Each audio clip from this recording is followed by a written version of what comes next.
ಮುಳವಾಡ ಏತ ನೀರಾವರಿ ಯೋಜನೆಯ ಮೊದಲ ಹಂತದ ಕಾಲುವೆ ಒಡೆದು ಅಪಾರ ಪ್ರಮಾಣದ ನೀರು ಹಾನಿಯಾಗಿದೆ. ಕಾಲುವೆ ಮೇಲೆ ನೀರು ಕೋಡಿ ಹೋಗಿ ಕಾಲುವೆ ಒಡೆದು ಹಾನಿಯಾಗಿದೆ. ವಿಜಯಪುರ ಜಿಲ್ಲೆ ಕೊಲ್ಹಾರ ತಾಲೂಕಿನ ಹಳ್ಳದ ಗೆಣ್ಣೂರ ಗ್ರಾಮದ ಬಳಿ ಘಟನೆ ನಡೆದಿದೆ. 16 ಎಕರೆ ಜಮೀನಲ್ಲಿ ಬೆಳೆದಿದ್ದ ಬೆಳೆ ಸಂಪೂರ್ಣವಾಗಿ ಹಾನಿಯಾಗಿದೆ. ಇನ್ನು ಕಾಲುವೆ ನೀರಿನ ತೀವ್ರತೆಗೆ ಫಲವತ್ತಾದ ಮಣ್ಣು ಕೊಚ್ಚಿಕೊಂಡು ಹೋಗಿದೆ. ಗೋಧಿ, ಈರುಳ್ಳಿ, ಕಬ್ಬಿನ ಬೆಳೆಗಳು ಹಾನಿಯಾಗಿದೆ. ಕೆಬಿಜೆಎನ್ಎಲ್ ಅಧಿಕಾರಿಗಳ ನಿರ್ಲಕ್ಷ್ಯದಿಂದಲೇ ಈ ಘಟನೆ ನಡೆದಿದೆ ಅಂತ ರೈತರು ಆರೋಪಿಸಿದ್ದಾರೆ. ತಾನು ಬೆಳೆಸಿದ 30 ಶ್ರೀಗಂಧದ ಮರವನ್ನ ಸರ್ಕಾರ ಕಡಿದು ಹಾಕಿದ್ದಕ್ಕೆ ಕೋಪಗೊಂಡ ರೈತನೊಬ್ಬ ವಿಧಾನಸೌಧದ ಮುಂಭಾಗದಲ್ಲಿ ಪ್ರತಿಭಟನೆ ಮಾಡಿದ್ದಾರೆ. ಕೆಂಗಲ್ ಗೇಟ್ ಮುಂಭಾಗದಲ್ಲಿ ನೇರವಾಗಿ ಬೆಳೆದಿದ್ದ ಶ್ರೀಗಂಧದ ಮರಕ್ಕೆ ರೈತ ಕತ್ತಿ ಬೀಸಿ ರೈತರ ವಿರುದ್ಧವೇ ಸರ್ಕಾರದ ವಿರುದ್ಧ ಆಕ್ರೋಶವನ್ನ ವ್ಯಕ್ತಪಡಿಸಿದ್ದಾರೆ. ತುಮಕೂರು ಶಿವಮೊಗ್ಗ ರಾಷ್ಟ್ರೀಯ ಹೆದ್ದಾರಿಗಾಗಿ ರೈತರ ಜಮೀನನ್ನ ಭೂಸ್ವಾಧೀನಪಡಿಸಿಕೊಳ್ಳಲಾಗಿತ್ತು. ಭೂಸ್ವಾಧೀನಕ್ಕೆ ಒಳಗಾದ 300 ಮೀಟರ್ನಲ್ಲಿ ಇದ್ದ 3,000 ಶ್ರೀಗಂಧದ ಮರಗಳನ್ನು ಕತ್ತರಿಸಲಾಗಿತ್ತು. ಈ ಪೈಕಿ ರೈತನ 30 ಮರಗಳನ್ನು ಕಡಿದು ಹಾಕಲಾಗಿದೆ. ನನಗೆ ಸರಿಯಾದ ಪರಿಹಾರವನ್ನು ಕೊಡದೆ ಮರಕ್ಕೆ ಕೊಡಲಿ ಪೆಟ್ಟು ಹಾಕಲಾಗಿದೆ ಅಂತ ರೈತ ಆರೋಪಿಸಿದ್ದಾರೆ.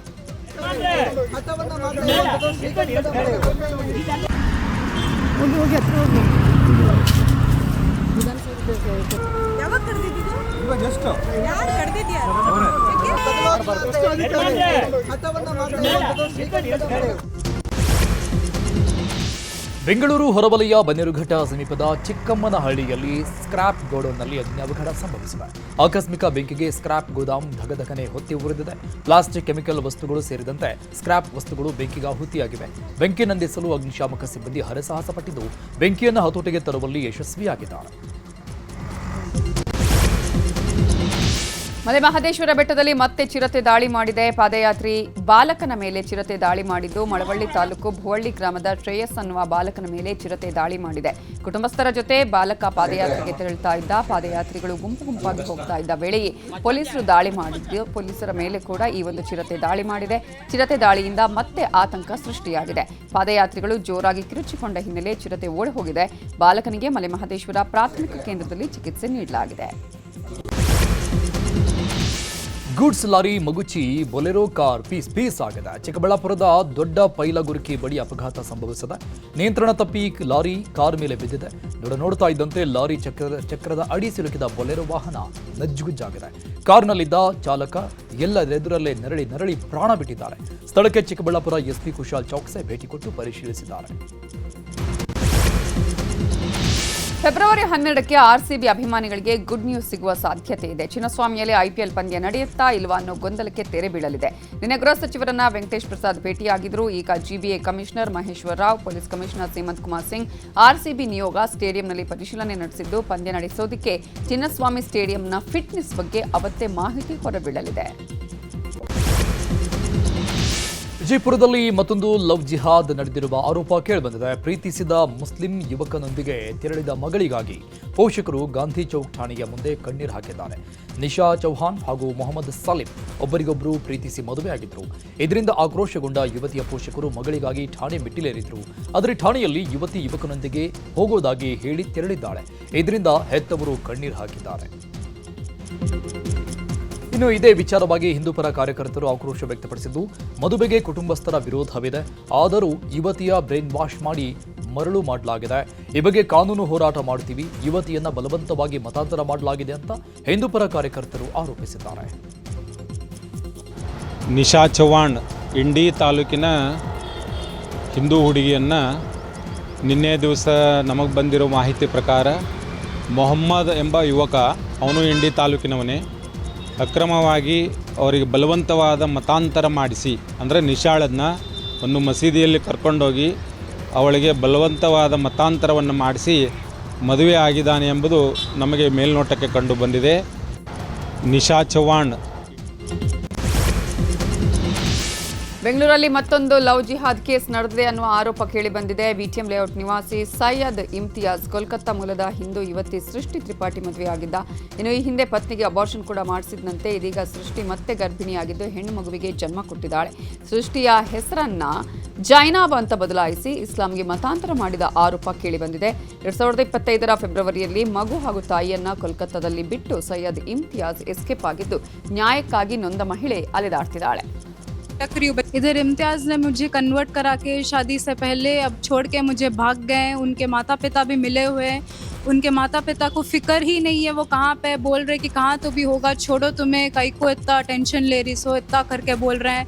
मैं बोल रही हूँ कि कंप्लेंट करो अम्मी, बच्ची को रख लो, क्या बोल रहे हैं कि मुझे बच्ची भी नको, मुझे बहू भी नको, मुझे मेरा बेटा भी नको करके बोल रहे हैं। मुझे घर के अंदर आने नहीं दे रहे, वो मैं बाहर इधर से उधर भटक रही हूँ बच्ची को लेके।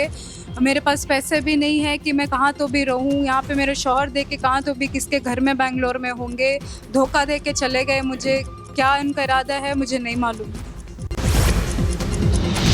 ದಕ್ಷಿಣ ಕನ್ನಡದ ಬೆಳ್ತಂಗಡಿಯಲ್ಲಿ ವಿದ್ಯಾರ್ಥಿನಿಯನ್ನ ಕಿಡ್ನಾಪ್ ಮಾಡಲಾಗಿದೆ ಎನ್ನಲಾಗಿತ್ತು. ಇದೀಗ ವಿದ್ಯಾರ್ಥಿನಿಯ ಕಿಡ್ನಾಪ್ ಕೇಸ್ಗೆ ಮೇಜರ್ ಟ್ವಿಸ್ಟ್ ಸಿಕ್ಕಿದೆ. ಬಾಲಕಿಯನ್ನ ಬೆಳ್ತಂಗಡಿಯ ಕಾಲೇಜಿಗೆ ಸೇರಿಸಲಾಗಿತ್ತು. ಆದರೆ ಮಂಗಳೂರಿನ ಕಾಲೇಜು ಸೇರಲು ವಿದ್ಯಾರ್ಥಿನಿ ಹೈ ಡ್ರಾಮಾ ಮಾಡಿದ್ದಾಳಂತೆ. ಬ್ಯಾಗ್ನಲ್ಲಿರೋ ಪುಸ್ತಕಗಳನ್ನ ಮನೆಯಲ್ಲೇ ಸುಟ್ಟಿದ್ದ ವಿದ್ಯಾರ್ಥಿನಿ ಶಾಲಾ ಬ್ಯಾಗ್ ದಾರಿಯಲ್ಲೇ ಬಿಸಾಕಿ ಬ್ಲೇಡ್ನಿಂದ ಸಣ್ಣದಾಗಿ ಕೈ ಕುಯ್ದುಕೊಂಡಿದ್ಲಂತೆ. ಪೊಲೀಸರ ತನಿಖೆ ವೇಳೆ ಬಾಲಕಿಯ ಡ್ರಾಮಾ ಬೆಳಕಿಗೆ ಬಂದಿತ್ತು. ನಾನು ಕಿಡ್ನಾಪ್ ಮಾಡಿಲ್ಲ ಅಂತ ಬಾಲಕಿಯೇ ಹೇಳಿಕೆ ಕೊಟ್ಟಿದ್ದಾಳಂತೆ. ಕೆನಡಾದಲ್ಲಿ ಕರ್ನಾಟಕ ಮೂಲದ ಚಂದನ್ ಕುಮಾರ್ ಅನ್ನೋರನ್ನು ಹತ್ಯೆ ಮಾಡಲಾಗಿತ್ತು. ಮೃತ ಚಂದನ್ ಕುಮಾರ್ ನಿವಾಸಕ್ಕೆ ಗೃಹ ಸಚಿವ ಡಾಕ್ಟರ್ ಜಿ ಪರಮೇಶ್ವರ್ ಭೇಟಿ ಕೊಟ್ಟಿದ್ದಾರೆ. ಚಂದನ್ ಕುಮಾರ್ ಹೆತ್ತವರನ್ನ ಭೇಟಿ ಮಾಡಿರೋ ಪರಮೇಶ್ವರ್ ಕುಟುಂಬಸ್ಥರಿಗೆ ಸಾಂತ್ವನ ಹೇಳಿದ್ದಾರೆ.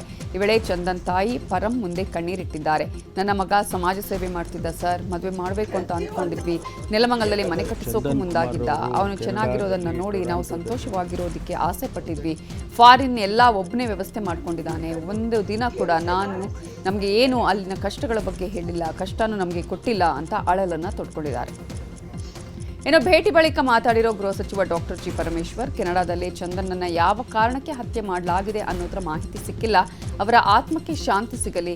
ಚಂದನ್ ಕೆನಡಾದಲ್ಲಿ ಪ್ರಾಜೆಕ್ಟ್ ಡೈರೆಕ್ಟರ್ ಆಗಿ ಕೆಲಸ ಮಾಡ್ತಾ ಇದ್ರು. ಅವರು ಕನ್ನಡಿಗರಿಗೆ ಬಹಳ ಸಹಾಯ ಮಾಡಿದ್ರು. ಕೆನಡಾದಲ್ಲಿ ಇನ್ವೆಸ್ಟಿಗೇಷನ್ ಮಾಡಲಾಗ್ತಾ ಇದೆ. ಶನಿವಾರ ಪಾರ್ಥಿವ ಶರೀರ ಇಲ್ಲಿಗೆ ತಲುಪುವ ಸಾಧ್ಯತೆ ಇದೆ. ತಂದೆ ತಾಯಿಗೆ ಅತೀವ ದುಃಖ ಆಗಿದೆ. ಕೇಂದ್ರ ಸರ್ಕಾರದಿಂದ ನಾವು ಮಾಹಿತಿ ಪಡಿತಿದ್ದೇವೆ ಅಂತ ಹೇಳಿದರು. ಚಂದನ್ ಕುಮಾರ್ ಅವರು ಕೆನಡಾದಲ್ಲಿ ಟೊರಾಂಟೋದಲ್ಲಿ ಪ್ರಾಜೆಕ್ಟ್ ಡೈರೆಕ್ಟರ್ ಆಗಿ ಕೆಲಸ ಮಾಡ್ತಾಯಿದ್ರು. ಒಬ್ಬ ಮೋಸ್ಟ್ ಟ್ಯಾಲೆಂಟೆಡ್ ಇಂಡಿವಿಜುವಲ್ ಮತ್ತು ಎಲ್ಲರಿಗೂ ಸಹಾಯ ಮಾಡೋದರಲ್ಲಿ, ವಿಶೇಷವಾಗಿ ಅಲ್ಲಿ ಟೊರಾಂಟೋದಲ್ಲಿ ಸಾಯಿಬಾಬಾ ಅವರ ಮಂದಿರದಲ್ಲಿ ಎಲ್ಲರಿಗೂ ಕೂಡ ಸಹಾಯ ಮಾಡೋದು, ವಿಶೇಷವಾಗಿ ಕನ್ನಡಿಗರಿಗೆ ಎಲ್ಲ ರೀತಿಯ ಸಹಾಯವನ್ನು ಮಾಡ್ತಿದ್ದಂಥ ವ್ಯಕ್ತಿ. ಅವರ ಹತ್ಯೆ ಆಗಿದೆ. ಏನಕ್ಕಾಗಿದೆ ಮತ್ತು ಯಾರು ಮಾಡಿದ್ದಾರೆ ಅದೆಲ್ಲವೂ ಇನ್ವೆಸ್ಟಿಗೇಷನ್ ಮಾಡ್ತಾ ಇದ್ದಾರೆ. ಈ ಮಧ್ಯೆ ಅವರ ಪಾರ್ಥಿವ ಶರೀರವನ್ನು ಈಗಾಗಲೇ ಅವರು ಎಂಬಾಮಿಂಗ್ ಮಾಡಿ ನಾಳೆ ಅಲ್ಲಿ ಕನ್ನಡಿಗರಿಗೆ, ಅಲ್ಲಿ ಸ್ನೇಹಿತರಿಗೆ ಎಲ್ಲ ವ್ಯೂವಿಂಗಿಗೆ ಇಟ್ಟಿದ್ದಾರೆ. ಆಮೇಲೆ ಶನಿವಾರ ಟೆಂಟೇಟಿವ್ ಆಗಿ ಶನಿವಾರ ಇಲ್ಲಿಗೆ ಬರುತ್ತೆ ಅಂತ ಹೇಳಿ ತಿಳಿಸಿದ್ದಾರೆ. ಏನೆಲ್ಲ ಪ್ರೊಸೀಜರ್ಸ್ ಇದೆ ಅದಕ್ಕೆಲ್ಲ ಸರ್ಕಾರ ಅದನ್ನು ಸಹಾಯ ಮಾಡಿಕೊಂಡು ಇಲ್ಲಿಗೆ ತರೋದಕ್ಕೆ ಈಗಾಗಲೇ ನಾನು ಸೂಚನೆ ಕೊಟ್ಟಿದ್ದೇನೆ ಮತ್ತು ಜಿಲ್ಲಾಧಿಕಾರಿಗಳು ಮತ್ತು ಇಲ್ಲಿ SP ಅವರೆಲ್ಲರೂ ಕೂಡ ಮಾಡ್ತಾರೆ. ವಿಷಾದಕರವಾದಂಥ ಸಂಗತಿ. ಚಂದನ್ ಇನ್ನು ಮೃತ ಚಂದನ್ ತಂದೆಗೆ ಕೇಂದ್ರ ಸಚಿವ HD ಕುಮಾರಸ್ವಾಮಿ ಕರೆ ಮಾಡಿದ್ದು ಕುಟುಂಬಸ್ಥರಿಗೆ ಸಾಂತ್ವನ ಹೇಳಿದ್ದಾರೆ. ಚಂದನ್ ತಾಯಿ ಕೂಡ ನ್ಯೂಸ್ 18 ಜೊತೆ ಮಾತಾಡಿದ್ದಾರೆ. ನಮಸ್ಕಾರ ಸರ್. ನಮಸ್ತೆ ಸರ್. ಇದು ಬಹಳ ಅನ್ಯಾಯ ಆಗೋಯ್ತು. ಏನಕ್ಕೆ ಹೋದ್ರಲ್ಲಿ ಎಷ್ಟು ದಿವಸ ಇದ್ರು ಅವರು? ಸರ್ ಅವರು 6-7 ವರ್ಷ ಇದ್ರು ಸರ್. ಪಾಪ ನೀವು ವಾಪಸ್ ಬಂದೆ ಬೇಡ ಅಲ್ಲಿ ಅಂತ ನೀವೇನೋ ಹೇಳಿದ್ರಿಂದ ಟಿವಿಲಿ ನೋಡ್ತಿದ್ದೆ ನಾನು. ಹೌದು ಸರ್. ಹೇಳ್ತಾ ಬಂದ್ಬಿಡಪ್ಪ, ನಮ್ದಾಗ ಬಂದ್ಬಿಡು ಅಂತ ಹೇಳ್ತಾ ಇದ್ದೆ ಸರ್. ಬಹಳ ಅನ್ಯಾಯ ಆಯ್ತು. ಅದು ಮದುವೆ ಮಾಡಬೇಕು ಮಾತಾಡಿದ್ವಿ. ಅವರೆಲ್ಲ ಟಚ್ಚಲ್ಲಿದ್ದಾರೆ ಕೌನ್ಸಿಲೆಂಟ್ ಅವರು. ನಾನೇನು ಹೇಳೋಕೆ ಬಂದರೆ ಯಾವುದು ಹೇಳ್ಬೇಡಪ್ಪ, ಊರಿಗೆ ಬಂದ್ಬಿಡು, ಬೆಂಗಳೂರು ಬಂದ್ಬಿಡು ಅಂತ ಹೇಳ್ತಾ ಇದ್ದೆ. ಅದಾದಮೇಲೆ ಆ ವಿಚಾರಗಳು ನನಗೆ ಹೇಳ್ತಾ ಇರಲಿಲ್ಲ. ಈಗೆಲ್ಲ ಸ್ವಲ್ಪ ಮನವರಿಕೆ ಆಗ್ತಾ ಇದೆ. ಹೇಳಿದ್ಮೇಲೆ ಗೊತ್ತಾಗ್ತಾ ಇದೆ. ಶನಿವಾರ ಅವಳು ಬರ್ತದೆ, ಶನಿವಾರದ ಭಾನುವಾರ ಬರ್ತದೆ ಅಂತ. ಅಂತ್ಯ ಸಂಸ್ಕಾರದ ಬಗ್ಗೆ ಎಲ್ಲಿ ಮಾಡಬೇಕು ಏನೋ, ಸಂಸ್ಕಾರದ ಬಗ್ಗೆ ನಮ್ಗೆ ಅಲ್ಲಿಂದ ನಮಗೆ ತರಿಸಿ ವ್ಯವಸ್ಥೆ ಮಾಡಿಕೊಡಿ. ಎಲ್ಲಿ ಮಾಡಬೇಕು ಅಂತ ಹೇಳಿ ಸ್ಮಶಾನ ಇದೆಯಲ್ಲ ಸರ್, ಅಲ್ಲೇ ಮಾಡೋದು. ನಾನೇನು ಹೇಳೋಕೆ ದೆಹಲಿಗೆ ಹೋಗ್ತೀನಿ ಅಂತ ಹೇಳಿದ ಡಿಕೆಶಿ ಬೆಳಗ್ಗೆಯಿಂದ ಏರ್ಪೋರ್ಟ್ನಲ್ಲಿ ಜಾಂಡಾ ಹೊಡಿದ್ರು. 2 ಫ್ಲೈಟ್ ಕ್ಯಾನ್ಸಲ್ ಮಾಡಿಕೊಂಡ ಬಳಿಕ ಕೊನೆಗೂ 12:30 ಫ್ಲೈಟ್ನಲ್ಲಿ ದೆಹಲಿಗೆ ಹೋಗಿದ್ದಾರೆ. ಇನ್ನು ದೆಹಲಿ ತೆರಳೋದಕ್ಕೂ ಮುನ್ನ ಮಾತನಾಡಿದ DCM DK ಶಿವಕುಮಾರ್, ನಮ್ಮ ಕೆಲಸ, ಪಾರ್ಟಿ ಕೆಲಸ, ಸರ್ಕಾರದ ಕೆಲಸ ಎಲ್ಲವನ್ನ ದೆಹಲಿಗೆ ಹೋಗಿ ಮಾತಾಡ್ಕೊಂಡು ಬರ್ತೀನಿ ಅಂತ ಅಷ್ಟೇ ಹೇಳಿದ್ದಾರೆ. ಸರ್ಕಾರದ ಕೆಲಸ, ಪಾರ್ಟಿ ಕೆಲಸ, ಜನರ ಕೆಲಸ, ನಿಮ್ಮ ಕೆಲಸ ನಮ್ಮ ಕೆಲಸ ಎಲ್ಲರ ಕೆಲಸ ಮಾಡ್ತಾರೆ. DK ಯಾವುದೇ ಅಲ್ಲ CM ಆಗ್ತಾರೆ ಅಂತ ಹೇಳಿದ್ದಾರೆ. ಯಾರು ಹೇಳ್ತೀನಿ ಹೇಳಿ, ಯಾರು ದಯವಿಟ್ಟು ಮಾತಾಡದೆ ಹೋದ್ರೆ ನಾನು ಒಳ್ಳೇದು ಮಾಡ್ತಾರೆ. ಇಲ್ಲ ಸರ್, ಯಾರ ವಿಚಾರನೂ ಮಾತಾಡಲ್ಲ. ಬರ್ಬೇಕಾದ್ರೆ ಸಿಹಿ ಸುದ್ದಿ ಸಿಹಿ ತಗೋತಾ ಇದ್ದೀನಿ, ನಮ್ಗೆ ಶುಗರ್ ಸಿಹಿ ಸುದ್ದಿ ಬರುತ್ತೆ. ಸಿಹಿ ಇದೆ. ಕಾಂಗ್ರೆಸ್ ಪಾಳ್ಯದಲ್ಲಿ ಕುರ್ಚಿ ಕದನ ಜೋರಾಗಿದೆ. DK ಶಿವಕುಮಾರ್ ದೆಹಲಿ ಪ್ರಯಾಣ ಭಾರೀ ಕುತೂಹಲಕ್ಕೆ ಕಾರಣವಾಗಿದೆ. ಈ ಬಗ್ಗೆ ವಿಧಾನಸೌಧದಲ್ಲಿ ಸಿಎಂ ಸಿದ್ದರಾಮಯ್ಯ ಅವರು ಪ್ರತಿಕ್ರಿಯೆ ಕೊಟ್ಟಿದ್ದಾರೆ. ಬಜೆಟ್ ಪೂರ್ವ ಸಿದ್ಧತೆಗೆ DK ಶಿವಕುಮಾರ್ ಗೈರಾಗಿದ್ರು. ಅಸ್ಸಾಂ ಚುನಾವಣೆ ಹಿನ್ನೆಲೆಯಲ್ಲಿ ದೆಹಲಿಗೆ ಹೋಗ್ತೀನಿ ಅಂತ ಲೆಟರ್ ಬರೆದಿದ್ದಾರೆ. ಹೈಕಮಾಂಡ್ ಏನು ಹೇಳುತ್ತೆ ಹಾಗೆ ನಡ್ಕೊಳ್ತೇನೆ, ಒಂದ್ ವೇಳೆ ನನ್ನನ್ನು ಹೈಕಮಾಂಡ್ ಕರೆದ್ರೆ ದೆಹಲಿಗೆ ಹೋಗ್ತೀನಿ ಅಂತ ಹೇಳಿದ್ದಾರೆ. ಲೆಟರ್ ಬರೆದಿದ್ದಾರೆ. ಲೆಟರ್ ಬರೆದು ನನಗೆ ಅಸ್ಸಾಂನ ಮೀಟಿಂಗ್ ಇದೆ, ಅಸ್ಸಾಂ ಚುನಾವಣಾ ಮೀಟಿಂಗ್ ಇದೆ, ಅಲ್ಲಿಗೆ ಹೋಗ್ಬೇಕಾಗಿದೆ ದಿಲ್ಲಿಗೆ. ಅದಕ್ಕೋಸ್ಕರವಾಗಿ ನಾನು ಬರ್ಲಿಕ್ಕಾಗಲ್ಲ. ಇವತ್ತು ಹೈಕಮಾಂಡ್ ನಾಯಕರನ್ನು ಭೇಟಿ ಮಾಡ್ತೀನಿ ಅಂತ ಹೇಳಿ ನಾನು ಅದ್ರ ಬಗ್ಗೆ ಮಾತಾಡಲ್ಲ. ಹೈಕಮಾಂಡ್ ಅವ್ರು ಏನು ಹೇಳ್ತಾರೆ ಅದಕ್ಕೆ ಅದನ್ನೇ ಅಂತಿಮ. ಇಲ್ಲಪ್ಪ, ನಾನು ಕರೀದಿನ ಯಾಕೆ ಹೋಗ್ಲಮ್ಮ? ಇಲ್ಲಿ ನನಗೆ ಇಲ್ಲಿ ಕೆಲಸ ಇದೆ, ಬಜೆಟ್ ಪ್ರಿಪರೇಷನ್ ಕೆಲಸ ಇದೆ. ಇಲ್ಲಿ ಕರೆದ್ರೆ ಹೋಗ್ತೀನಿ. ಲೆಟರ್ ಬರೆದಿದ್ದಾರೆ. ಲೆಟರ್ ಡಿಸಿಎಂ DK ಶಿವಕುಮಾರ್ ದೆಹಲಿಗೆ ಪ್ರಯಾಣ ಬೆಳೆಸಿದ್ದಾರೆ. ಇದೇ ವಿಚಾರವಾಗಿ ಶಾಸಕ ಬಾಲಕೃಷ್ಣ ಮಾತನಾಡಿದ್ದಾರೆ. DKಶಿ ಏನು ಹೊಸದಾಗಿ ದೆಹಲಿಗೆ ಹೋಗ್ತಾ ಇಲ್ಲ, ಅವರು ನಮ್ಮ ರಾಜ್ಯದ ಪ್ರಮುಖ ನಾಯಕರು, ಆಗಾಗ ಹೋಗ್ತಾ ಬರ್ತಾ ಇರ್ತಾರೆ. ಹೈಕಮಾಂಡ್ ಜೊತೆ ಚರ್ಚೆ ಮಾಡೋಕ್ಕೆ ಮತ್ತು ಅವರ ಇಲಾಖೆಯ ಬಗ್ಗೆ ಚರ್ಚೆ ಮಾಡೋಕ್ಕೆ ಹೋಗ್ತಾರೆ. ಅದಕ್ಕೆ ವಿಶೇಷ ಅರ್ಥ ಕಲ್ಪಿಸುವ ಅಗತ್ಯ ಇಲ್ಲ ಅಂತ ಹೇಳಿದ್ದಾರೆ. ಇನ್ನು ಇದೇ ವೇಳೆ ನಾಯಕತ್ವ ಬದಲಾವಣೆ ಚರ್ಚೆ ವಿಚಾರವಾಗಿಯೂ ಮಾತನಾಡಿದ ಬಾಲಕೃಷ್ಣ, ನಾಯಕತ್ವ ಬದಲಾವಣೆ ಬಗ್ಗೆ ನಾವು ನೀವು ಮಾತಾಡೋಕ್ಕಾಗಲ್ಲ, ಏನೇ ಇದ್ರೂ ಹೈಕಮಾಂಡ್ ಮಾತನಾಡಬೇಕು ಅಂತ ಹೇಳಿದ. ಇಕ್ಬಾಲ್ ಹುಸೇನ್ ಅವರು ಯತೀಂದ್ರ ಅವ್ರು ಇಬ್ಬರನ್ನೇ ಕೇಳಬೇಕು. ಏನು ಸ್ಟೇಟ್ಮೆಂಟ್ ಇದ್ರು, ಬೇರೆಯವ್ರನ್ನ ಯಾರನ್ನೂ ಏನೋ ಕೇಳಕ್ಕೆ ಹೋಗ್ಬೇಡಿ. ದೆಹಲಿಗೆ ಏನು ಹೊಸ್ದಾಗಿ ಹೋಯ್ತವ್ರು ಅವ್ರು, ಇವಾಗ ಹೋಯ್ತಾ ಇರ್ತಾರೆ, ಬರ್ತಾ ಇರ್ತಾರೆ. ಅವರು ಒಬ್ಬರು ಲೀಡ್ರು, ರಾಜ್ಯದ ಲೀಡ್ರು, ನಾಯಕರು. ಅಲ್ಲಿ ಹೈಕಮಾಂಡ್ ಜೊತೆ ಚರ್ಚೆ ಮಾಡಲಿಕ್ಕೆ ಅವರು ಇದು ರಾಜ್ಯದ ಮಂತ್ರಿ ಆಗಿ ಉಪಮುಖ್ಯಮಂತ್ರಿ ಆಗಿದ್ದಾರೆ. ಅವ್ರ ಇಲಾಖೆ ಬಗ್ಗೆ ಚರ್ಚೆ ಮಾಡೋಕ್ಕೆ ಇಲ್ಲಿಗೆ ಹೋಯ್ತಾ ಇರ್ತಾರೆ. ಅದಕ್ಕೇನು ವಿಶೇಷವಾಗಿ ಅರ್ಥ ಕಲ್ಪಿಸ್ತಕ್ಕಂಥದ್ದು ಅವಶ್ಯಕತೆ ಇಲ್ಲ. ಅದನ್ನು ನಾವು ನೀವು ಹೇಳೋಕ್ಕಾಯ್ತದ? ಅದು ಹೈಕಮಾಂಡ್ ತೀರ್ಮಾನ ಮಾಡಿದ್ರೆ ಲೀಡರ್ಶಿಪ್ ಬಗ್ಗೆ ನಾವು ಏನು ಮಾತಾಡಲಿಕ್ಕಾಗಲ್ಲ. ಹೈಕಮಾಂಡ್ ಅದ್ರ ಬಗ್ಗೆ ತೀರ್ಮಾನ ಮಾಡ್ತಾರೆ. ನಾನು ಹೇಳಲಿಲ್ವಾ ಅದನ್ನು ಬಿಡ್ಬಿಡಿ ಅಂತ? ಅವರಿಬ್ಬರು ವಿಶೇಷ ಕೇಸು. ಇಕ್ಬಾಲ್ ಸಾಹೇಬರು, ಯತೀಂದ್ರ ಅವರಿಬ್ಬರು ಕೂಡ ವಿಶೇಷ ಕೇಸು. ಅವ್ರ ಬಗ್ಗೆ ಚರ್ಚೆ ಮಾಡೋದು ಬೇಡ. ಅವರಿಬ್ಬರನ್ನ ಕೇಳ್ಕೊಳ್ಳಿ, ನೀವು ಬೇರೆ ಯಾರನ್ನು ಕೇಳಬೇಡಿ ಅದು ವಿಚಾರ. ಕೆಂಗಲ್ ಹನುಮಂತಯ್ಯ ಜನ್ಮ ದಿನಾಚರಣೆ ಹಿನ್ನೆಲೆ ವಿಧಾನಸೌಧದಲ್ಲಿ ಕೆಂಗಲ್ ಹನುಮಂತಯ್ಯ ಪುತ್ಥಳಿಗೆ ಸಚಿವ RB ತಿಮ್ಮಾಪುರ್ ಪುಷ್ಪಾರ್ಚನೆ ಮಾಡಿದ್ದಾರೆ. ಈ ವೇಳೆ ಪ್ರತಿಕ್ರಿಯೆ ಕೊಟ್ಟ ಅವರು, ಒಳ್ಳೆ ಆಡಳಿತ ಕೊಡಬೇಕು ಅನ್ನೋದು ನಮ್ಮ ಉದ್ದೇಶ, ಆದರೆ ನಾಯಕತ್ವದ ಬದಲಾವಣೆ ವಿಷಯವಾಗಿ ಶಾಸಕಾಂಗ ಪಕ್ಷ ಹೈಕಮಾಂಡ್ ತೀರ್ಮಾನ ಕೈಗೊಳ್ಳುತ್ತೆ ಅಂತ ಹೇಳಿದ್ದಾರೆ. ಲೈಸೆನ್ಸ್ ಹಿಡ್ಕೊಂಡು ಎಲ್ಲವನ್ನೂ ಬದಲಾವಣೆ ತಂದಿದ್ದೀನಿ, ಅದೇ ನನಗೆ ಬಂದದ್ದು. ಲೈಸೆನ್ಸು 16 ಟೇಬಲ್ ಕೊಕ್ಕಿತ್ತು, ಈಗ ಬರೀ 7 ಟೇಬಲ್ ಕೊಡ್ತಾವೆ. ಏನೇನು ಬದಲಾವಣೆ ತಂದಿದ್ದೀವಿ, ನಿಮ್ಮನ್ನು ಕರೆದಿನಿ, ಅದೇ ಹೇಳಲಿಕ್ಕೇನೆ ಕರೆದಿದ್ದೀನಿ. ಬನ್ನಿ, ನಾನೇನೇನು ಮಾಡಿದ್ದೀನಿ ಹೇಳ್ತೀನಿ, ನೀವು ಹೇಳಿದ್ದನ್ನು ಕೇಳ್ತೀನಿ. ಡಿಪಾರ್ಟ್ಮೆಂಟಿಗಿಂತ ತಂದ್ರೆ ಅನುಕೂಲ ಆಕೈತೆ, ನೀವು ಹೇಳಿದ್ದನ್ನು ಕೇಳ್ತೀನಿ. ಅದು ಶಾಸಕಾಂಗ ಹೈಕಮಾಂಡ್ ತೀರ್ಮಾನ ಭಾಳ ಸಲ ಹೇಳಿದ್ದೀನಿ. ಇನ್ನು ಮೈಸೂರಿನ ಮುಡಾ ಸೈಟ್ ವಿವಾದ ಮತ್ತೆ ಮುನ್ನೆಲೆಗೆ ಬಂದಿದೆ. ಮುಡಾ ಸೈಟ್ ಪಡೆದಿದ್ದ ಹಾಗೂ ಮಾರಿದ್ದವರಿಗೆ ಮತ್ತೆ ನಡುಕ ಶುರುವಾಗಿದೆ. 134 ಕೇಸ್ಗಳಿಗೆ ಮತ್ತೆ ಮರುಜೀವ ಬಂದಿದೆ. 50-50 ಅನುಪಾತದಲ್ಲಿ ಸೈಟ್ ಪಡೆದಿದ್ದವರಿಗೆ ಲೋಕಾಯುಕ್ತ ನೋಟಿಸ್ ಕೊಟ್ಟಿದೆ. ಮೊದಲ ಹಂತದಲ್ಲಿ ಒಟ್ಟು 40 ಜನರಿಗೆ ನೋಟಿಸ್ ಕೊಡಲಾಗಿದೆ. ಮಾಜಿ ಮುಡಾ ಆಯುಕ್ತ ದಿನೇಶ್, ನಟೇಶ್ ಸೇರಿದಂತೆ ಅನೇಕರಿಗೆ ನೋಟಿಸ್ ನೀಡಲಾಗಿದೆ. ಕಾನೂನು ಗಾಳಿಗೆ ತೂರಿ ಸೈಟ್ ಹಂಚಿಕೆ ಮಾಡಲಾಗಿದೆ ಅಂತ ಹೇಳಲಾಗಿತ್ತು.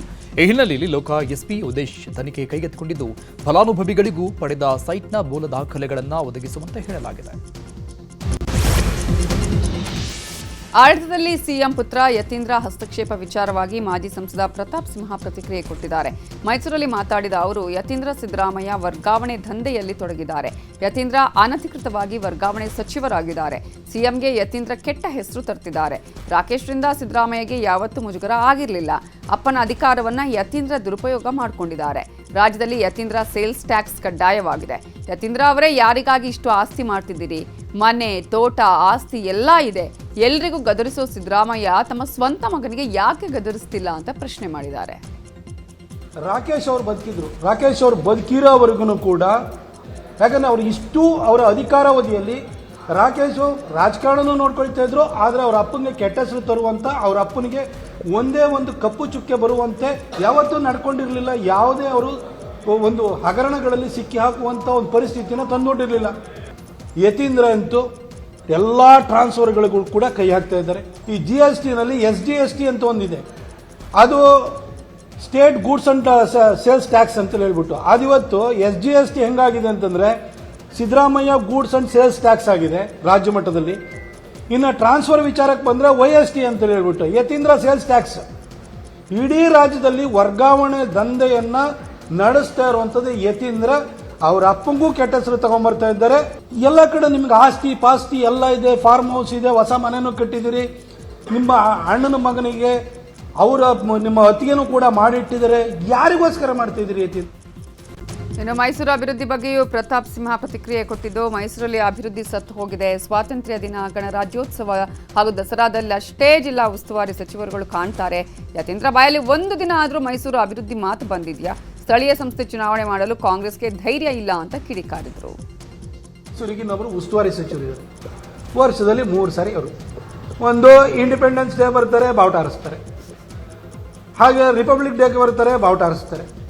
ಅದು ಬಿಟ್ರೆ ದಸರಾ ಬಂತು ಅಂತ ಹೇಳ್ಕೊಂಡ್ರೆ ಈ ಭಾಗದವರೇ ಮುಖ್ಯಮಂತ್ರಿ ಆಗಿದ್ರು ಕೂಡ ಅಭಿವೃದ್ಧಿ ಅನ್ನೋದು ಸತ್ತೋಗ್ಬಿಟ್ಟಿದೆ. ಅವ್ರಿಗೇನು ರಾಜ್ಯದ ಬಗ್ಗೆ ಅಥವಾ ಮೈಸೂರಿನ ಬಗ್ಗೆ ಯತೀಂದ್ರ ಅವರಿಗೆ ಕಾಳಜಿ ಇತ್ತು ಅಂತಂದ್ರೆ ಯತೀಂದ್ರ ಬಾಯಲ್ಲಿ ಒಂದು ದಿನ ಆದರೂ ಕೂಡ ಮೈಸೂರು ಅಭಿವೃದ್ಧಿ ಬಗ್ಗೆ ಮಾತು ಬಂದಿದೆಯಾ? ಮೇಕೆದಾಟು ಯೋಜನೆ ವಿಚಾರವಾಗಿ ಕೇಂದ್ರ ಸರ್ಕಾರಕ್ಕೆ ಹೊಸ ಪ್ರಸ್ತಾವನೆ ಸಲ್ಲಿಸಲಾಗಿದೆ. ಕಾವೇರಿ ಅರ್ಕಾವತಿ ನದಿ ಸಂಗಮದಿಂದ 2 ಕಿಲೋಮೀಟರ್ ದೂರದಲ್ಲಿ ಅಣೆಕಟ್ಟು ನಿರ್ಮಾಣಕ್ಕೆ ಕೇಂದ್ರ ಅರಣ್ಯ ಪರಿಸರ ಸಚಿವಾಲಯದ ಅನುಮತಿ ಕೋರಿದೆ. ಕಾವೇರಿ ನದಿಗೆ ಅಡ್ಡಲಾಗಿ 67.17 TMC ಸಾಮರ್ಥ್ಯದ ಅಣೆಕಟ್ಟು ನಿರ್ಮಾಣದಿಂದ 5173 ಹೆಕ್ಟೇರ್ ಪ್ರದೇಶ ಮುಳುಗಡೆಯಾಗಿದೆ. ಅಭಯಾರಣ್ಯದಲ್ಲಿ ಪ್ರಸ್ತುತ ಸ್ಥಳದ ಮೇಲ್ಭಾಗ ಕೆಳಭಾಗದಲ್ಲಿ ಯಾವುದೇ ನೀರಿನ ಸಂಗ್ರಹಣೆ ಇಲ್ಲ. ಹೀಗಾಗಿ ಜಲಾಶಯ ನಿರ್ಮಾಣ ಮಾಡಿದ್ರೆ 67.17 TMC ನೀರು ಸಂಗ್ರಹಿಸಬಹುದು. ಹಾಗೆಯೇ ಬೆಂಗಳೂರು ನಗರದ ಕುಡಿಯುವ ನೀರಿನ ಸಮಸ್ಯೆಯನ್ನು ನೀಗಿಸಬಹುದು ಅಂತ ಜಲಸಂಪನ್ಮೂಲ ಇಲಾಖೆ ಹೊಸ ಪ್ರಸ್ತಾವನೆ ಸಲ್ಲಿಸಿದೆ. ಶಿವಮೊಗ್ಗದ ಸಾಗರ ಮಾರಿಕಾಂಬಾ ಜಾತ್ರೆ ನಡೀತಾ ಇದ್ದು, ಜಾತ್ರೆಗಾಗಿ ಜಿಲ್ಲಾಡಳಿತದಿಂದ ಹೆಲಿ ಟೂರಿಸಂ ಆರಂಭಿಸಲಾಗಿದೆ. ಇದೀಗ ಹೆಲಿ ಟೂರಿಸಂ ಜಿಲ್ಲಾಡಳಿತದ ವಿರುದ್ಧ ಕ್ರೀಡಾಭಿಮಾನಿಗಳು ಕಿಡಿಕಾರಿದ್ದಾರೆ. 3-4 ದಿನಗಳ ಸಂಭ್ರಮಕ್ಕಾಗಿ 40 ಲಕ್ಷ ವೆಚ್ಚದಲ್ಲಿ ನಿರ್ಮಾಣ ಮಾಡಲಾಗಿರೋ ಟರ್ಫ್ ಅಂಕಣವನ್ನು ಹಾಳು ಮಾಡಲಾಗಿದೆ. ಹೆಲಿಕಾಪ್ಟರ್ಗಳ ಗಾಳಿಯಿಂದ ಸ್ಟೇಡಿಯಂ ಹಾಳಾಗುವ ಭೀತಿ ಇದೆ. ಮಣ್ಣು ಸಡಿಲಗೊಂಡು ಕ್ರಿಕೆಟ್ಗೆ ಅನಾನುಕೂಲ ಆಗಲಿದೆ ಅನ್ನೋದು ಕ್ರೀಡಾಭಿಮಾನಿಗಳ ಅಭಿಪ್ರಾಯ.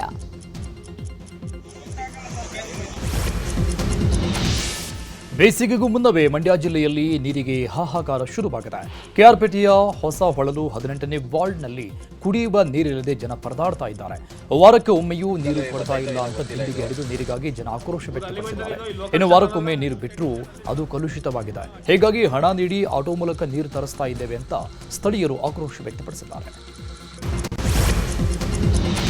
ಕೊಪ್ಪಳ ನಗರದ ಕುವೆಂಪು ನಗರದಲ್ಲಿನ ಅಂಗನವಾಡಿ ಕೇಂದ್ರ ಬೀಳುವ ಸ್ಥಿತಿ ತಲುಪಿದೆ. ಬಾಡಿಗೆ ಮನೆಯಲ್ಲಿ ಅಂಗನವಾಡಿ ಕೇಂದ್ರ ನಡೆಯುತ್ತಿದೆ. ತಗಡಿನ ಶೆಡ್ನ ಮೇಲ್ಛಾವಣಿ ಇದ್ದು ಫ್ಯಾನ್ ಹಾಕೋದಿಕ್ಕೂ ಜಾಗ ಇಲ್ಲ. ಬಿಸಿಲಿನ ಬೇಗೆಯಲ್ಲಿ ಅಂಗನವಾಡಿ ಮಕ್ಕಳು ನರಳಾಡ್ತಿದ್ದಾರೆ. ಅಂಗನವಾಡಿ ಕೇಂದ್ರದಲ್ಲಿ 58 ಮಕ್ಕಳಿದ್ದು ಬೇರೆ ಕೂಡಲೇ ನೂತನ ಕಟ್ಟಡವನ್ನು ನಿರ್ಮಿಸಬೇಕು, ಇಲ್ಲ ಬೇರೆ ಕಡೆಗೆ ಸ್ಥಳಾಂತರ ಮಾಡಿ ಅಂತ ಸ್ಥಳೀಯರು ಆಗ್ರಹಿಸಿದ್ದಾರೆ. ಲೋಕಸಭೆ ಕಲಾಪ ಕಳೆದೊಂದು ವಾರದಿಂದ ಗದ್ದಲದಲ್ಲಿ ನಡೀತಾ ಇದೆ. ಈ ಮಧ್ಯೆ ಲೋಕಸಭೆಯಲ್ಲಿ ಪ್ರಧಾನಿ ಮೋದಿ ಅವರ ಮೇಲೆ ವಿಪಕ್ಷಗಳು ಹಲ್ಲೆ ಮಾಡಲು ಪ್ಲಾನ್ ಮಾಡಿದ್ರು ಅಂತ ಸ್ಪೀಕರ್ ಅನುಮಾನ ವ್ಯಕ್ತಪಡಿಸಿದರು. ಇದಕ್ಕೆ ಸಾಕ್ಷ್ಯ ಎಂಬಂತ ಕೇಂದ್ರ ಸಚಿವ ಕಿರಣ್ ರಿಜಿಜು ಫೆಬ್ರವರಿ 4ರ ವಿಡಿಯೋವೊಂದನ್ನು ರಿಲೀಸ್ ಮಾಡಿದ್ದಾರೆ. ಇದರಲ್ಲಿ ಮೋದಿ ಕುರ್ಚಿ ಸುತ್ತ ಕಾಂಗ್ರೆಸ್ ಮಹಿಳಾ ಸಂಸದರು ಸುತ್ತುವರಿದು ಪ್ರತಿಭಟನೆ ನಡೆಸ್ತಾ ಇರುವ ದೃಶ್ಯ ಇದೆ.